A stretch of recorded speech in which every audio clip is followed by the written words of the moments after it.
Alright, so in this tutorial I'm gonna show you how you can run Android apps on your PC. So it's actually very simple.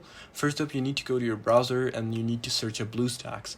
So it's an official Android emulator that you can download. Just simply press on download BlueStacks, and you can also check out the versions. So just download the newest version, and once you download it, it will be downloaded and you can just install it. Once it's installed, it will look like this.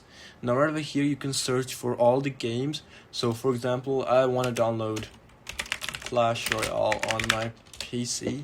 So if I just search it up, whoops, I guess it's not in that.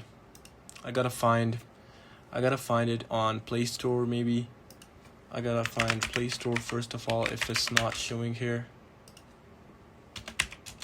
But right, yeah, here we go. Now we're in Play Store. What you have to do is just simply sign in into your Play Store and put in your Gmail account. Once you've done that, just simply sign in into your Gmail account, and once this is done, you can literally download any app from Gmail and your Android device. And yeah, that's basically it. I hope this really helped you out. I'll see you soon next one.